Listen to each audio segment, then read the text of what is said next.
Hi students, today we are starting our phylum Protozoa.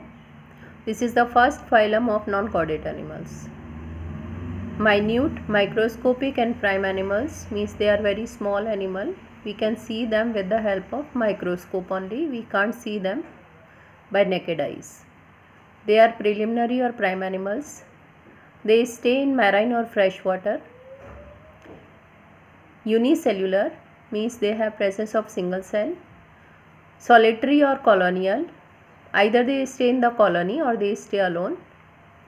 Free living or parasitic or symbiotic, either they are staying freely or they are dependent on other organism for their food, feeding and shelter. And symbiotic, host and guest both are benefited by each other. Body shape irregular, spherical or oval shape. Cytoplasm is divided into ectoplasm and endoplasm. Uninucleated, multinucleated or binucleated. They have presence of one nucleus, more than two nucleus or two nucleus. Heterotrophic nutrition, they are depend on other organism for their food, feeding and shelter. Mode of reproduction, that is asexual and sexual. Asexual by binary or multiple fission means organism is divided into two pieces and each piece will convert into new organism, or sometimes organism is divided into many pieces and each part will convert into new organism. Sexual reproduction by conjugation. Conjugation means both male and female organ they come together and reproduction process completes. Example amoeba, Euglena, Paramecium. Now we can see this is the Paramecium, presence of cilia all around the body. You can see food vacuole, ectoplasm, endoplasm, macronucleus, micronucleus. Now here amoeba, pseudopodia, contractile vacuole, ectoplasm, endoplasm, food vacuole, nucleus and membrane. Now phylum Porifera.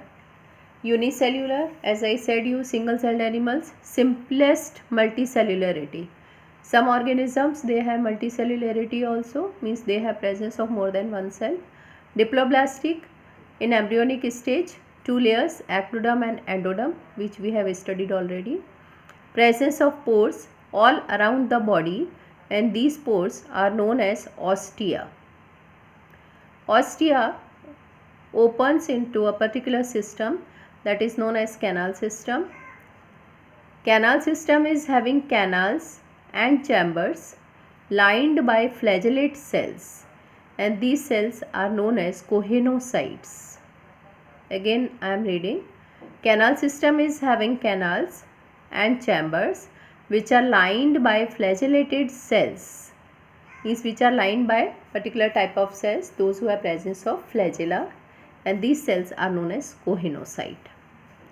Presence of large size outlets for water, and these outlet structures are known as osculum. Canal system is filter feeding system. It helps in circulating water throughout the body to bring food, water and oxygen. They are sessile, means stalkless. Sedentary, means attached to the base. Non-motile, they can't move, or motile, they can move. Mouth, digestive system and anus absent. Skeleton is made up of calcium or silica. Hermaphrodite, sexes are not separate. Asexual reproduction by fragmentation. Sexual reproduction by formation of gametes.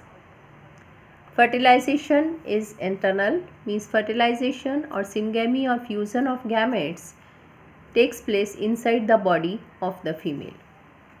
Indirect development means they have the presence of larva but complete different from the adult. Radial symmetry, presence of cellular level of organization. Ostia opens into central cavity known as spongioceles. Now, movement of water from ostia to spongiocele and osculum. Means all ostia opens into spongiocele and all spongiocele opens into single pore, that is osculum. The pathway of water helps in gathering the food, gaseous exchange and removal of water. Skeleton is made up of spongin fibers. Therefore, these animals are known as sponges. Example: Cycon, Euspongia and Spongilla. Now you can see on the screen, these are the examples of phylum Porifera. Number 1 Cycon, number 2 Euspongia and number 3 Spongilla. Today whatever I have taught you, I am sending you its PDF. Thank you.